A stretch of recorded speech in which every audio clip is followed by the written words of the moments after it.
Good afternoon, everyone, and welcome to the Voice of the Veteran Show, the #1 show in the nation for firsthand veteran experience at the VA.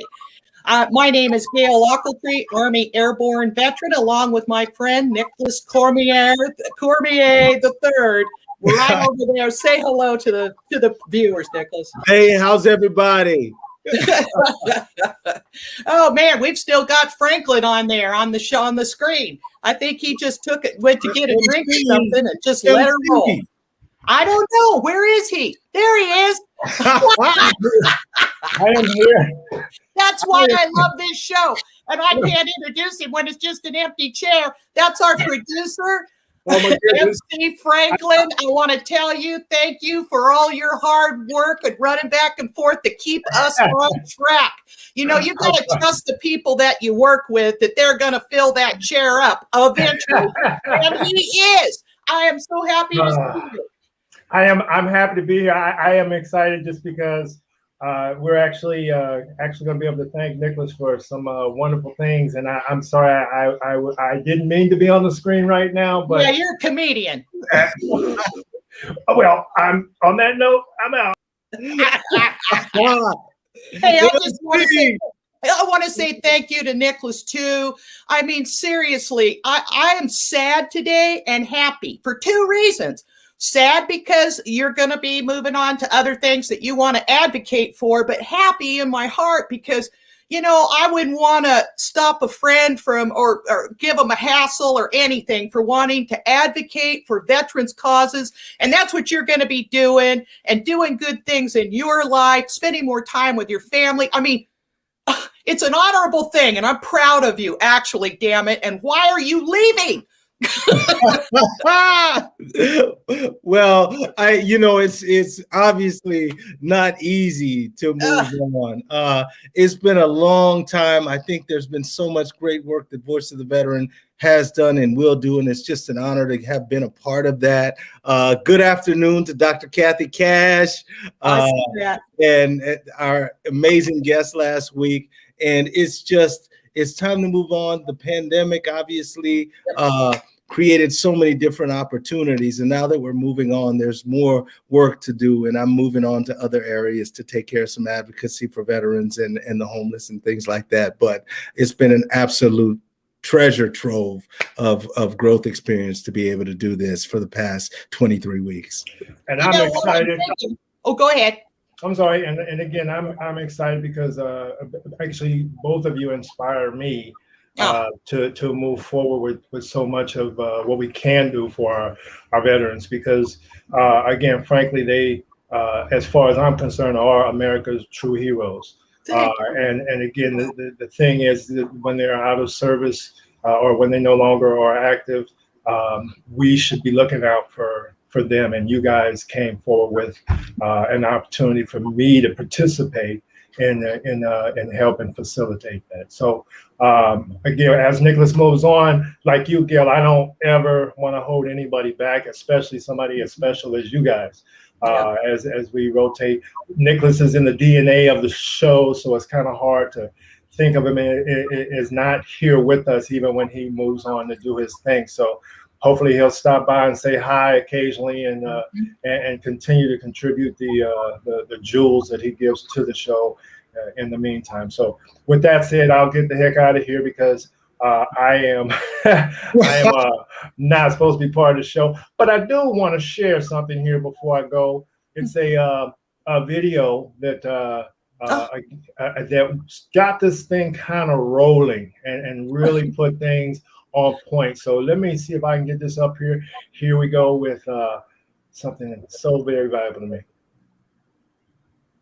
We're using our creative forum that welcomes people in that veterans may not normally have access to.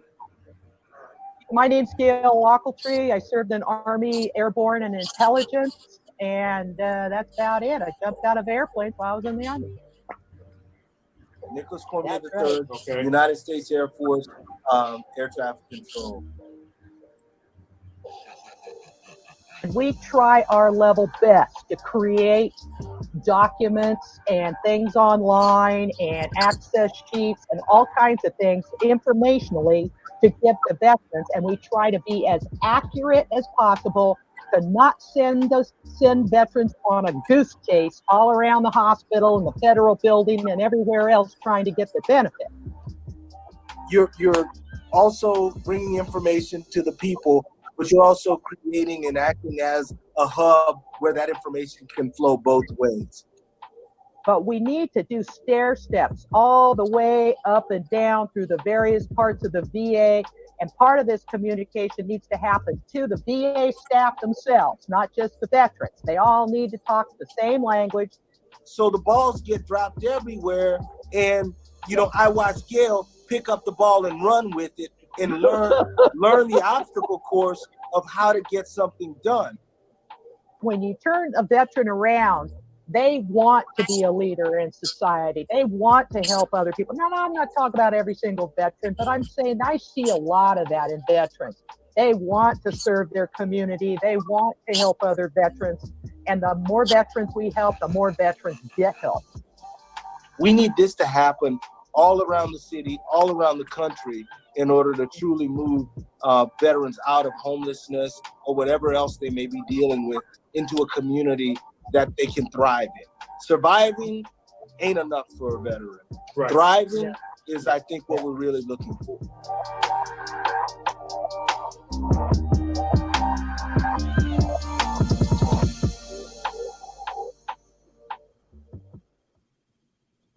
Wow, I want to watch that podcast. I mean, man, I'm sorry. Excuse me. Now, looky here, Nicholas. I know you don't need to commit to this right now, but please, will you call me on the phone when you have something you want to advocate for? Because you can be a guest on the show anytime you want to, and you already know that. And I look forward to that communication and supporting any advocacy that you come up with regarding veterans. I mean, and it's not coming up with, I know you already have some things in mind. So you just let this platform continue to be yours anytime that you want to. Okay. Absolutely. Thank you so much. Thank you, MC. Thank you, Gail. I'm sure I'll say it a million times throughout the course of this episode, but thank you. It's amazing to see where things began and where we are now. It's fun, isn't it? And where the country is now from where we began also. I mean, it's been an amazing ride. All right. Okay. Hey, I want to tell you something. Have you ever seen that movie, The Bridge on the River Kwai? No, I haven't seen The Bridge on the River Kwai. I did hear the tune you were whistling. Yeah. The one where they're marching along. I can't even do it now because I need a drink. That's one. That's the one. But I know it from The Breakfast Club. That's not fair. Okay, but I still know it. Well, I'm going to buy you a copy or something because it's a stellar film. And I was just watching it this morning, and there was a line in there where the guy said, right before they blow up the bridge, and he says, there's always just one more thing to remember, just one more thing. But for the life of me, I can't figure out what it would be. And there's all this intensity going on and everything. And that's kind of how I felt about today, because we wanted to do that one more thing and to talk about you and what you might be doing and everything. And that's what it reminded me of this morning. Because, I mean, there's just always like one more thing, that you want to say. Oh, I know what it is, actually. Remember last week we were talking about me going to the hospital and having a heart monitor on.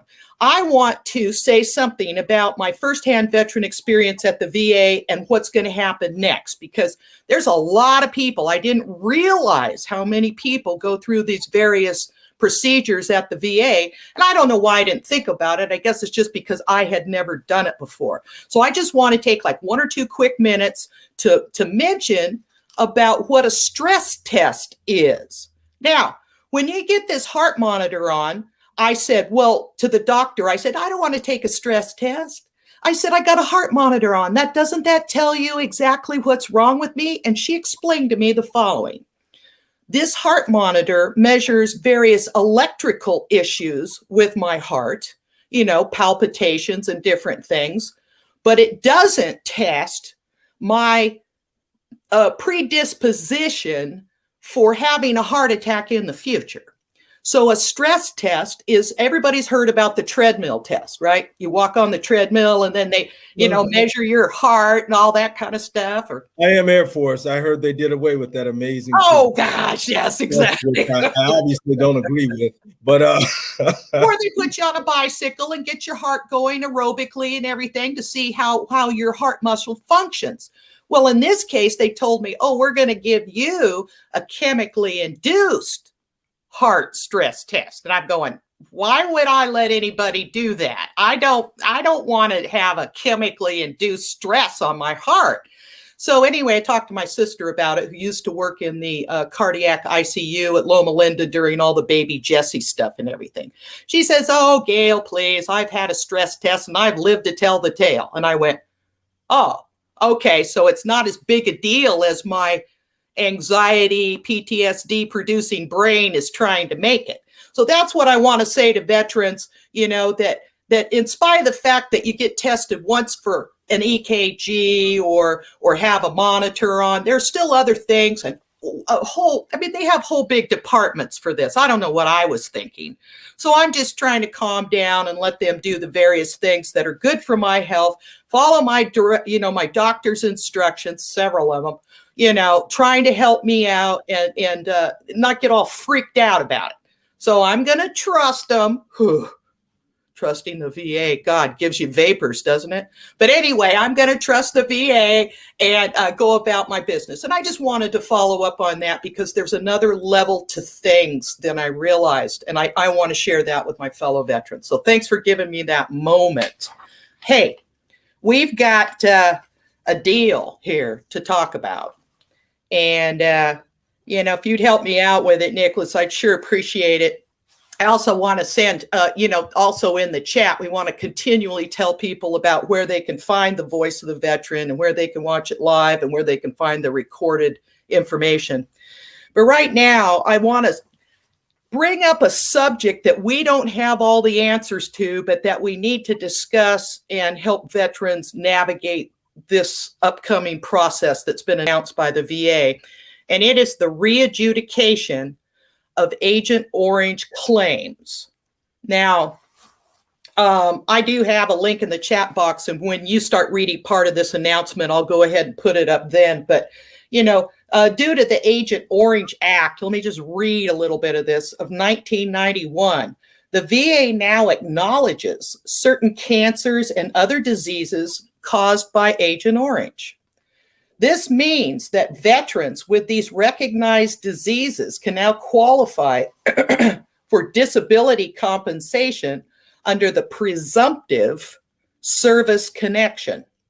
However, many special rules apply to many different veterans that have been denied in the past, and the VA has recently sent out this new statement. Gosh. I saw you taking a drink, and I need one too. I tell you, hang on one second. Coffee though, but oh my gosh, it got caught in my throat. So the announcement says that veterans who were previously denied service connection for an herbicide-related presumptive condition due to lack of in-country Vietnam service will now have their claims automatically, if they've already submitted a claim, that means, these are the little things, nuances I want to bring up today, will automatically be re-adjudicated by the VA. The department began its re-adjudicating claims in April for veterans who served in offshore waters of the Republic of Vietnam during the who were previously denied for one or more herbicide-related conditions on the basis of that military service was not performed in these landmass areas of the Republic of Vietnam or in the waterways. They're clearing that up. I'm going to go ahead and grab this link while you read the next part of this announcement, if you wouldn't mind. Yes. Well, re-adjudication means VA is going to review the evidence of record and provide replacement decisions in the cases of veterans who were previously denied service connection benefits. Said acting VA Undersecretary for Benefits Thomas Murphy. We have the proper resources in place to meet the needs of our veteran community and will ensure all eligible veterans and their survivors' claims are examined thoroughly and fairly. So the review also applies to eligible survivors of deceased Vietnam era veterans, and it's a part of the Veterans Benefits Administration's implementation of the November 5th, 2020 U.S. District Court for the Northern District of California order and Niemer versus United States Department of Veterans Affairs requiring VA to readjudicate previously denied claims. So the VA is going to determine if benefits for qualifying disabilities can now be paid retroactively to the date of previously denied claims. The court's decision requires automatic readjudication in such cases without requiring a new claim and potentially paying benefits to the survivors or estates of deceased beneficiaries. Okay, now, thank you. I mean, I had to read that so many times, I can't even begin to tell you. So, I mean, it's not even, this is the whole point. It just said that you don't have to put in a new claim. That means that people who have already put in a claim don't have to put in another claim. That doesn't mean that veterans don't have to submit a new claim. I mean, everybody wants to apply this to themselves the way they read it, interpret it, and hear it. And these protocols have not been established yet. The procedures and best practices regarding all this. I mean, so basically I'm asking, how does a veteran interpret this announcement? We just have a lot of discussion going on among the VSOs trying to establish exactly what these protocols are step by step. And some claims will be assessed and adjudicated, as they said, automatically. That's for people who were previously denied service connection in the past. Those claims will be automatically adjudicated. Clearly, it can't be automatic if you don't have any paperwork in. So some people might want to think about putting in an original claim as well, where they thought before they wouldn't be able to do that. So it's again important to ask the right people the information. And it's also important for VSOs and VA staff and everyone to say, I don't know, but let me check on that for you and get guidance on it and accurate information so that we're not all going at each other's throat saying, hey, I read that announcement and it says that, I can get benefits for that. Well, probably, but they're going to be. So I just want to make sure that, again, that the Voice of the Veteran Show is helping people with accurate information and not just, shooting by the hip, and just telling them anything. So presumptive illnesses, presumptive illness is determined eligibility based on the facts of the veteran's claim, what they turn in, where they were assigned in the field, and any cancers or other illnesses that were caused by Agent Orange that the doctor has diagnosed and that you have firsthand, primary evidence about to turn in. We want to do that. When you go to see a VSO, make sure you've already been to the doctor, been diagnosed, and discussed where you were stationed. If you have anything to say on this, Nicholas, you just go for it, because I'm just trying to fill in the blanks as I see it. Well, I know, just I can only look at what it would mean for me. Of course, I didn't serve during that era. My father did serve during that era. But I guess it's just for me, the veteran knowing, it says who were previously denied service connection for an herbicide related to presumptive conditions or a condition due to the lack of in-country Vietnam service. And now that can all be readjudicated by the VA, which is kind of cool. I understand that. But then there's this portion of it where the department began readjudicating claims in April. So, okay, started in April, they're readjudicating, and it's for those who served in the offshore waters of the Republic of Vietnam during the Vietnam War, but they were denied for one or more herbicide-related conditions. So I think it's just seeing if you qualify for that. A, you were denied, and then seeing if you qualify. You didn't necessarily, you were denied because you didn't, they're saying you did not get the exposure on the landmass of Vietnam. And they're saying, well, now if you were exposed, you may qualify and receive service connection benefits. That's what I'm understanding from this, but I don't know. There may be more. Well, there's a time frame involved. Let me quote the time frame involved, because I've got that right here. The time frame in Vietnam for this exposure beginning in January the 9th, 1962 to May 7th, 1975. Now, boots on the ground people were exposed. Yes. I want to tell one quick little story. I have a friend who came to me with all his paperwork several years ago, before I was even a VSO. And he said, can you help me out with this? And I looked at his paperwork, and he was a CB in the Navy. And he was building a flight line for the Air Force personnel on the ground, and they would spray Agent Orange on, the area to clear all the, it's a defoliant, they want to clear all the grass and, trees and whatever, so they can see this flight line.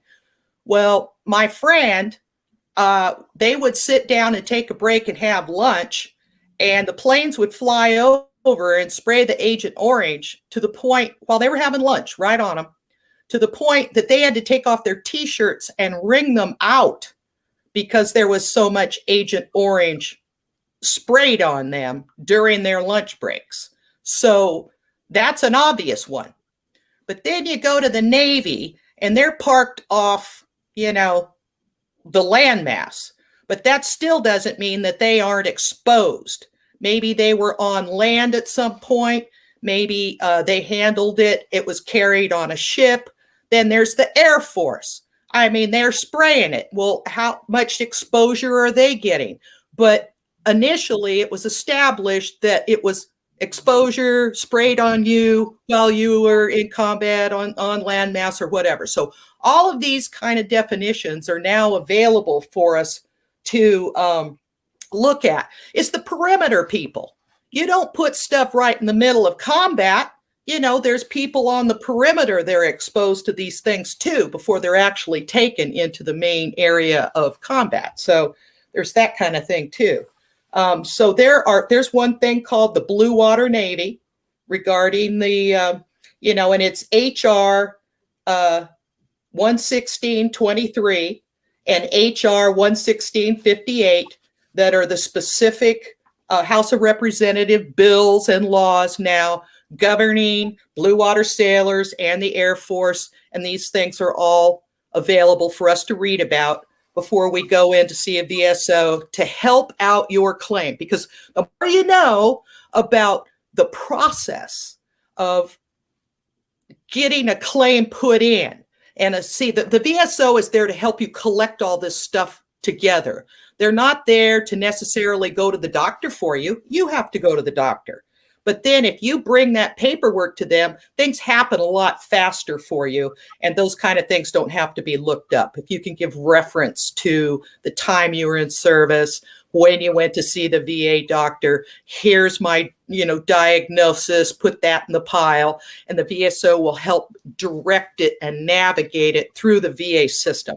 But the more we know, the more likely our claim will go through in the fastest possible time that it can go through. So again, establishing that date. So I have, let's see. Yeah, they actually have a list of a ship, vessel operating not more than 12 nautical miles seaward of, I'm telling you, these definitions, I'm going to have to sit down and lay out a map of Vietnam and figure out who was where, when, and what different units, just to try to help. You know what I mean? It's well, I mean, I guess there's going to need to be some help, obviously, but yeah. I think the re-adjudification and the automatic re-adjudification really is getting me to think. So how much new information does the veteran actually have to provide? If it's going to be automatically readjudicated, are there just going to be veterans receiving checks out of nowhere? And how do the deceased beneficiaries There you go. get paid out if it is readjudicated? How do they even know about this? So it's interesting. There's a lot to unpack there to see how deceased beneficiaries and those survivors get paid. Well, that's why I wanted to bring it up on this show, because I want to bring up kind of a sensitive issue, but something that needs to be considered. I think a friend of mine just yesterday brought up the fact that not only are the men directly exposed to Agent Orange, but because you live with someone who has been so heavily exposed to Agent Orange, it is possible for wives to, I don't know how to put this, wives to have exposure via their husbands and in turn their children. We've seen the headlines on magazines of children who are highly disabled, missing limbs, for crying out loud, and issues directly resulting to Agent Orange. So, I guess the bottom line, Nicholas, is that people are now going to get, they're going to look at it again and give people a chance to represent whatever it was that they were denied for in the past. And they're looking into people being able to turn in a new claim where they thought they weren't going to be able to before. So see, that's what I wasn't seeing, is the new claim portion of that, saying, oh yeah, now we can put in a new claim. I thought just old claims were just automatically going to be readjudicated. Well, true. But, I'm going to put down the form 526 EZ. And this is the form for an original claim. And if you look that up online, form 21526 EZ is for an original claim. And if anyone wants to establish original claim for this kind of exposure, they should do it. It's encouraged. We want to help with this. I do. I think the VA does, because otherwise they wouldn't have put out this announcement. But readjudication can only happen with past already established claims. And if you think that you still have a claim, start a new claim. That's the form for it. And there's a lot to it. It's not simple. You're going to have to be involved. You have to. I do think it's important to note that there was a court case that did that helped bring that along. But yes, it does seem like it's being automatically readjudicated now. Right. And yes, and then the family members in that exposure is important to point out. I know my father spent some time in Saigon. I know a lot of it. I grew up watching. I want to say there were 8mm videos, but a projector in the home.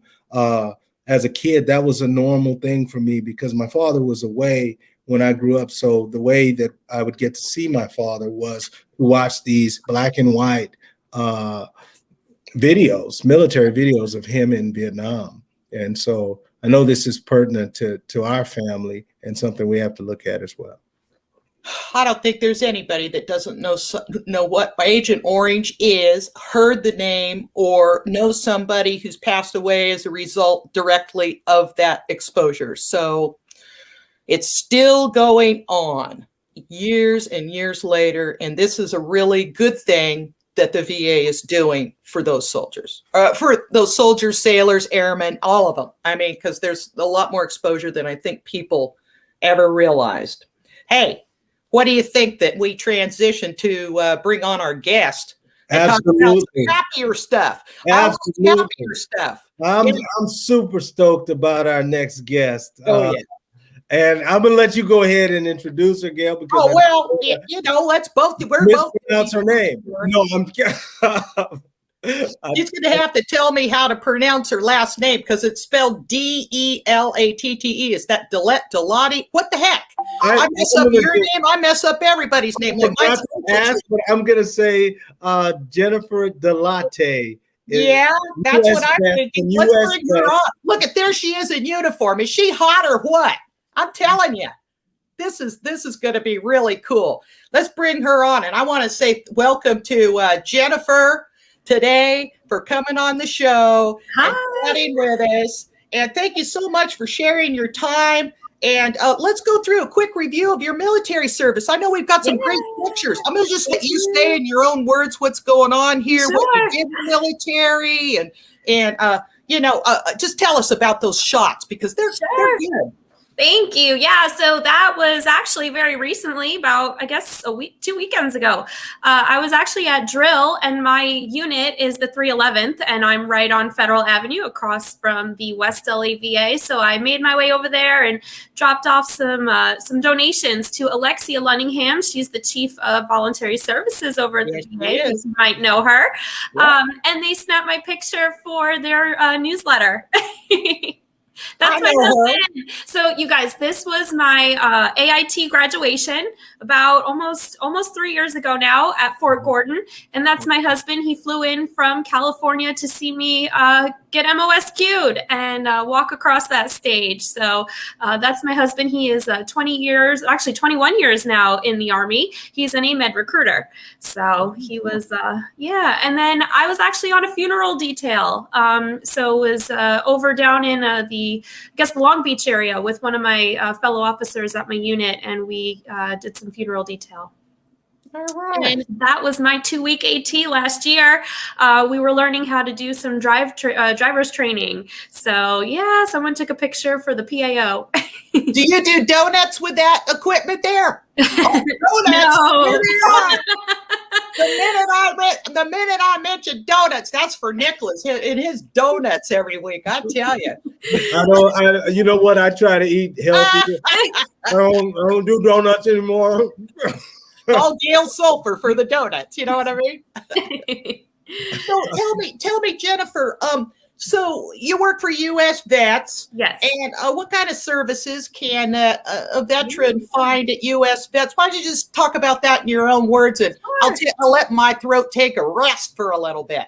Sure. So we are a nonprofit organization. We're funded by the Call of Duty Endowment. We're funded by the Roberta Deutsch Foundation. We get some funding from Boeing, Southern California Edison, and NBC Comcast Universal. And that allows us to give free wraparound services to our veterans.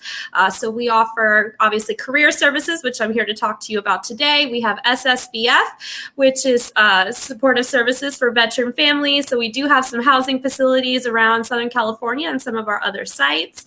We've got a fantastic Women Vets program. I know Rocio made a great appearance on the show a couple weeks ago talking about our EOP program. They're doing some really great things.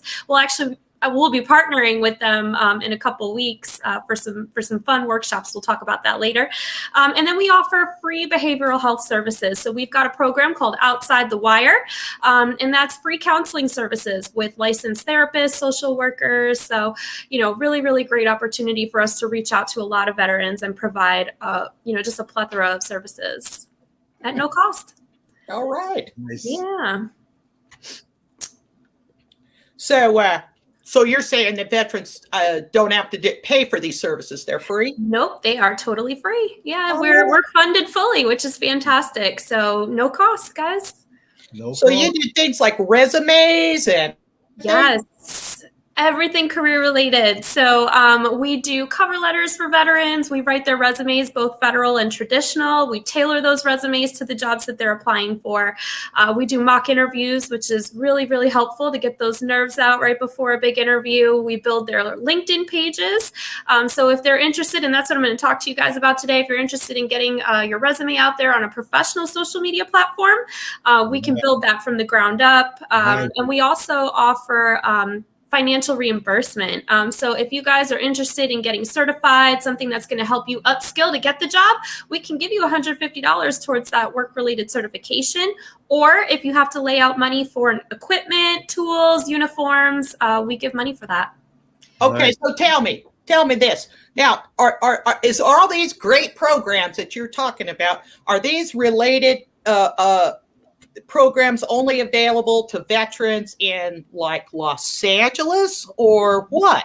No. So we're actually nationwide. So we've got locations in Houston, Texas. We've got Las Vegas, Nevada, Washington, D.C. We're in Hawaii. And we do have a place in Phoenix, Arizona. So you guys, if you're interested in relocating or if you're a veteran listening in from one of those locations, let us know. We'll connect you to the right, right people, right my counterpart in career services, the coordinators, or if you're, looking to relocate, I can definitely set you up in those locations. And then we've got Long Beach and Riverside here in California. Awesome. Thank you, Jennifer. Of course. Jennifer, how did you know what? I had a quick question about this social media, the LinkedIn pages. So there's actually someone that can help a veteran set up a LinkedIn page to get that job? Yes. So normally that's about an hour-long appointment with me or one of my team members. I've got 3 full-time specialists as well on my team that can help you do this, not just me. But we'll set up an hour and we'll create your login. We'll build it from the ground up. We'll put in all your work information. We'll write your about you, which is like a little portion in your profile. We'll get your headshot up there. We'll put in your education, any skills. We'll kind of work through that. And if you guys want to tailor your LinkedIn page to a specific industry or a job that you're going for, we can do that too. So how did you even get involved in this position? So my background's in human resources. I've got my bachelor's degree in human resources, currently working on my master's at USC for human resource management. So I love all this stuff. I'm a total geek about it. And so I was working as an HR coordinator in hospitality and got laid off at the very start of the pandemic. I was working for hotels. And so that's how I ended up in this position because I lost my job. So I was applying online and, they called me. And I guess the same day I did my pre-screen, they were like, come on in, we want to meet you. So they brought me in and, I kind of did my interview with them. And then a couple days later, they offered me the position. So I've been doing this now since last April. So I started this job completely remote. I don't even know where my desk is at Patriotic Hall. So I've just been, working remotely and helping veterans and getting them employment. I don't ever want a veteran to struggle. I know what that feels like to not know, oh my God, I'm applying to all these jobs and I'm not getting any calls or, I'm feeling like, wow, maybe I'm just not cut out for this kind of work in HR and started doubting myself. And it's not a good feeling. And feeling underemployed as well. At a point in my career, at one point, I was underemployed. I wasn't making very good money and doing what I was capable of doing. And that's what underemployment is. So the goal of this program is to help veterans find gainful employment, to reach their full potential, both, duty-wise and monetarily. So it's really important for me. And that's why I think I work extra hard for our vets, put in those extra hours and make sure I'm responding, to every single email and phone call, because I want to make sure that they're valued, they feel valued, and that they're finding a really great job. Hey, tell me about the statistics of this situation. Yeah. Underemployment, it's a pandemic in the veteran community. Sometimes I think they struggle really with translating those skills. Sometimes, someone comes out and they feel like, okay, well, I was in the infantry. How does that translate? Well, actually it does, because you've got customer service, you've got, project management experience. You can multitask, you're resilient. So translating those skills is really what's going to help veterans find their worth and find some really great employment. But I definitely want to talk to you guys today about LinkedIn statistics. Let's jump right into that. My favorite thing, LinkedIn. I caught some of these statistics last year when I was attending a webinar for LinkedIn given by someone named Matt Quick. So I encourage you all to follow him on LinkedIn. He's got some really great information. But this is really why veterans in particular, everybody, but veterans in particular should be using LinkedIn. There are 1.4 million recruiters that are using LinkedIn to find their talent. Wow. There's a lot of people out there on there. They are scouring. They're looking to hire you. 30 million companies are being featured on LinkedIn, major companies, and they're posting over 20 million jobs. 70% of people hired were connected to a company that they applied to. So make sure you're following your companies, guys. 9 out of 10 job seekers are using LinkedIn to find their next career. Not just Indeed anymore, not just Glassdoor anymore. LinkedIn is becoming the biggest trend for job seekers. Having a solid page is really, really important for those reasons. So you've got to be putting yourself out there in the best professional manner you possibly can, making sure you've got a solid headshot, making sure you're including all your information down to your education and skills. And did you know that veterans get a free LinkedIn account through ID Me? So if you still have your CAT card, your DOD ID number, sign up on Indeed or IDme.com, and you can get a free premium account. This gives you extra features for LinkedIn. You get LinkedIn Learning, which is fantastic for upskilling. You get some, free messages to employers who also have a premium page. So there are some really great benefits for LinkedIn Premium. Wow. So yeah, that's excellent. This is the trend, guys. This is the way recruiting is going, networking is going. You've got to be using LinkedIn. It's great. Yes. Yeah. Nice. So, Jennifer, if a veteran wanted to sign up with you for US Vets, how are you going to go about enrolling a veteran like myself? Absolutely. Yeah. So I think I sent out a link earlier. Yep, it's right there, how to register. So go to www.usvetscareernetwork.com/apply. That's our registration form. Takes maybe 5 minutes.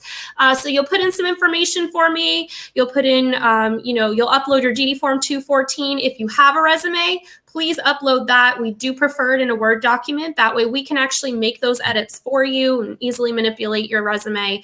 If you don't have one, no worries. We'll build one for you. Upload your license. It has to be a driver's license or a state ID, and that just proves that you're eligible to work here in the United States. We don't need your Social Security card, but we do need some sort of I-9 eligibility. And then I think I'm forgetting one thing. No, I think that's it. So then you'll also put in your, the branch that you served. Your discharge status has to be honorable. Other than honorable or general, we do not work with a dishonorable discharge, unfortunately. However, I want to say that they can go to a VSO and they can review that and help people get that dishonorable discharge changed, and then they can come back and see you. So go ahead. I just wanted to throw that in. Yes, and you can, I believe you can also do that over at Patriotic Hall. So if you're not sure where to go, Patriotic Hall. Yeah. And then you'll just put in some industry information for me, like what you want to work in, what position you want to do, and also kind of just give us a little background if you're changing careers, why you're changing careers. And then you submit that. Once we get that form, we will reach out to you to schedule a 30-minute orientation. It'll be done over the phone. Unfortunately, we're still working remote, so not doing anything in person just yet. But we'll have that 30-minute phone conversation. That's where you really get to meet your veteran talent specialist or me. We'll talk a little bit further. We'll kind of go over your employment plan, which is another document that we do send out that covers all of your long-term and short-term goals, the type of industry you want to work in, positions that you want to see. And it really just tells me how I can support you best. So we'll cover all of that, and then we'll just get our game plan going for your job search, send you some job leads, make some resume edits, and introduce you to a great network of employer partners. Nice. Thank you, Jennifer. Yeah, thanks. So did we cover the general employment concerning? Did we go just jam right through that? Because I know that's a question I wanted to ask, but I'm just being it's more of, I guess I had another question here about what veterans find most troubling when it comes to the interview process, which I know, you're dealing with some veterans have anxiety. I can only imagine how that can go when you're interviewing. So sure. Yeah, there's definitely a lot of barriers to employment sometimes, a lot of things that veterans can struggle through. And, we're here to make that easier for them. So if say there's a barrier to, education, maybe they want to go for a job, but it requires a bachelor's degree. Well, good news is we partner with tons of local colleges, local universities, and I can connect every single veteran that wants to find some sort of further education to a veteran resource center. And so they can talk through the GI Bill, they can talk through Chapter 31 VOC rehab if that's something they qualify for to get that going, right, and get that degree. Maybe it's, a certification, right? They're not sure, maybe they're going for a project management position, but they don't have a PMP. That's not a problem. We'll connect you with Onward to Opportunity, Vets to PM. These are people that we, work with to get those study materials, get that voucher so that they can go ahead and take that exam. What's a PMP? What's a PMP? Project Management Professional Certification. Oh, okay, good. Yeah. That's what I do. Ask what all these acronyms are. Oh, there's a lot of them. Yeah. There's a lot of them. As far as the resume becoming a barrier, that's getting in the way, or maybe they're applying and they feel like my resume is going into a black hole. It might be because you have a little too much jargon or acronyms on your resume, and the civilian recruiter doesn't really know how to read that. We have a whole presentation on translating your military skill set, making sure that you're dummying your resume down. And I tell everybody this, my rule of thumb is talk to the recruiter in your interview, and your resume should read as if you were giving this to your grandma. She doesn't know what NCO means and OPSEC and all these different terms, right? All right. That you and I know, we can talk fluently in military jargon, but you have got to translate that for the civilian recruiters. And so that's what we do best. We break it down. We go through that. You can keep acronyms on your resume as long as you put them in parentheses and actually define what that is. That's right. That's right. And what does a veteran do to actually stand out? What can you do to fix that? I guess you're kind of talking about it right now. So I think what's really important is to pull those keywords from those job descriptions, give them what they want to hear. If it says, we require at least 10 years of experience in customer service. Well, in your professional summary, it should read, I've got over 10 years of experience in customer service. Or if, say, you're applying in aerospace and defense and they want somebody with an active security clearance, we're going to put that on your resume in bold with the last adjudication date. So it has to read exactly what they want to see. And then some, and that's where you really highlight in the bullet points of your resume, right? Your job duties. You want to be talking about all the different accomplishments. I think it's very important to put your awards on there. So if you got, a commendation medal or a meritorious service medal, or if you have a Bronze Star for something, or if you have a ribbon with a V on it, let's talk about that. Let's put that in there because you went above and beyond. You stand out. You bring something that no one else does. Yes. And the biggest thing I see sometimes, especially when it's people applying in the entertainment industry, or if they're applying for IT roles and maybe their service was quite a few years back, they're not putting their military service on their resume. And while it's not enough anymore just to be a veteran to get a job, it's still something that makes you different. It makes you unique. You bring a unique set of skills and abilities, and you fulfill diversity, equity, and inclusion goals for these companies. There are companies that are specifically targeting veterans. Make sure that your service is on there. You don't have to put the dates if you don't want to, but at least put something about your service in there and some of your biggest accomplishments. So if you did extra schooling, maybe you went to EO, maybe you went to Master Fitness Trainer, maybe you did resiliency, let's put it on there. That's huge. That's important. And that makes you stand out. Excellent. Excellent. Did you have any more questions? No, there's one more, but I didn't know if you had anything else, Gail. No, I think we better cover events before we run out of time, because I want to make sure she gets to advocate for all her good service things that are coming up. Yeah, we've got a lot of events coming up. I am busy planning that calendar. So actually coming up on Tuesday, we're going to be partnering with General Atomics out of San Diego, and the Diversity, Equity, and Inclusion team is going to be partnering with me to bring you interviewing with confidence. So we're going to teach our veterans how to interview both in person and virtually with confidence and shake those nerves out and set themselves up for success. On June 4th, we've actually got our second of this year virtual career fair. We've got about 12 employers that are going to be showcasing during this virtual fair. On Friday the 4th, we've got, just every industry represented. It's free to veterans, and I am encouraging military spouses to come as well. On the 8th of June, we're sponsoring another career fair with Hired Virtual, and I think this one is with the Beverly Hills Chamber. So that's going to be, just specific to veterans as well, looking for jobs. On the 25th, I'm partnering with Women Vets on Point to bring you budgeting and financial literacy workshop. We're going to be featuring a guest from Edward Jones to talk about why it's important to budget, to save for the future, to save for retirement, and set yourself up for financial freedom. That is also open to dependents and military spouse as well. And then I've got one event for federal jobs only. So we'll be showcasing a federal career fair on August 20th. And then in September, I'm going to just give you the last one here, is our Vets and Small Business. We definitely encourage entrepreneurship. We want to see more of those stellar veteran-owned and operated businesses. And this is a great panel opportunity to meet with the Small Business Administration. We're featuring the Veterans Franchise Group, and I've got another special guest. He is a recent graduate of USC. He started the MBV Foundation, and he has his own veteran skateboarding company, Thrash and Raid. He was actually a Marine Raider. His name is Benji Manabog, so he'll be on that panel too. So yeah, we've got a lot of great stuff coming up. We're busy. Oh, that's excellent. I want to say thank you, Olivia, for supporting the show. I see your little messages up there, and I just want to acknowledge that she's watching the show. I mean, Jennifer, this has been a great, great interview. You are a dynamo. I'm serious. What a great job you've done today presenting, you know, what goes on at your work and everything. And I just can't wait to you know, interface more, because I like taking these classes. Sometimes if I could sneak in there, even when I'm not trying to get my resume done, but so that I can tell people what goes on with U.S. vets and get some kind of personal firsthand experience just by knowing firsthand what goes on, so I can refer people to you. So I look forward to that. Any last questions before we do wrap and recap and tell Jennifer goodbye for this show, but not forever?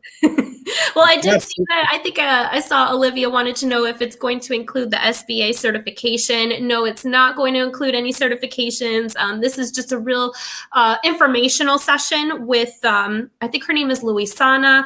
So she's a representative of the Small Business Administration. She'll be coming on to just kind of talk through what resources they provide, how they can assist with business plans, and, you know, just all the great funding out there for veterans looking to open up their own business. But it's going to be a fun one. I think it's about a 2-hour long workshop. So, you know, clear your schedule and head out to that event virtually. And if you guys are interested in any of the events that I talked about today, please feel free to contact me. My email is jdelatte@usvets.org. You can also call me. I look forward to reaching out and talking to as many veterans as possible. We've got that underneath you right there. There's your name and usvets.org. So we're doing it. While you're saying it, we've got it on the screen. That's because our producers back there on it. Okay. Thank you. Good Thank job. you so much. Good job, MC. All righty. And thank you, Olivia, for that question. And also Dr. Kathy Cash, opportunities to support senior veterans too. So there's that as well. But for today, we need to start slowly bringing it down and landing the plane. We've got an air traffic controller here. We've got Nicholas, and he knows how to land the plane. So that's what we're going to do with this show right now. We're going to say goodbye to Jennifer for right now. Thank you so much. Thank you, Jennifer. Amazing information. Thank you so much. Absolutely. Yeah, wow. That was awesome. Was that that was a great discussion. My gosh, I learned a whole bunch of stuff about what U.S. Vets does for. I'm proud of all the hard work they do. Jennifer, amazing energy. I would definitely want to learn how to do LinkedIn, and that's something that I've heard. LinkedIn actually has so many new features that I hope a lot of veterans were paying attention and actually take Jennifer up on that. Absolutely. I have an account, but it's all screwed up. I never had any help. I had to kind of pick through it and try to figure it out. And I'm kind of looking, into maybe, refining the situation that I have and adding all the other things in that I actually do. Just, you can actually link each episode of this show on LinkedIn right now. That's what I'm thinking. Why wouldn't I want to do that? That'd be I'm going to have to talk to her about that. So wrap and recap. What are you thinking about? Well, I'm thinking about really everything that Jennifer was saying, and also thinking about, answering your question. Obviously, moving on, I'm focused on everybody who's been with us this whole time, Cornell Smith, G, who is absolutely my big brother and has supported me every week. Thank you so much, brother. I love you. I'm very much interested in the homeless space, obviously, because of my experience. So my interest now is going to be moving on to focus on working and volunteering at the tiny home villages and getting out there on the front lines and getting out there with the tiny homes. I've got a tour coming up where we're going to go look at the new Reseda tiny home village and just get out there and really get out there and do the work. A lot of my friends challenged me with, hey man, let's not talk about it, let's be about it. And I already lived on the streets, but it's like that. It's like we're in that film game. We like to do that too, but in our projects in that game deal with that, but we got to be about it on the street. So that's where I'm going. That's what I'm going to focus on and do. And I wanted to be transparent with the audience about that.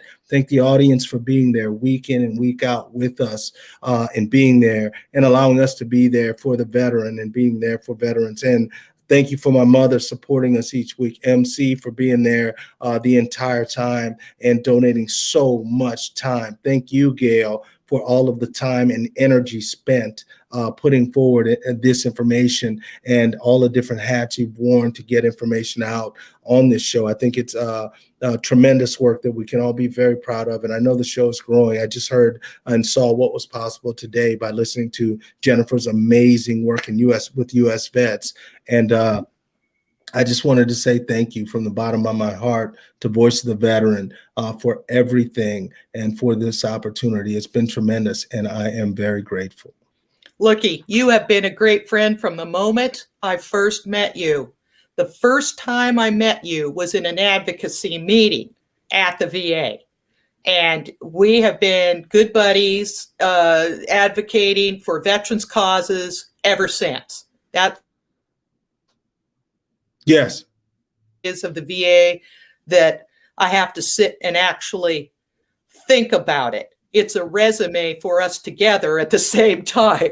I mean, seriously, the adventures we've been on together over the last few years have been amazing.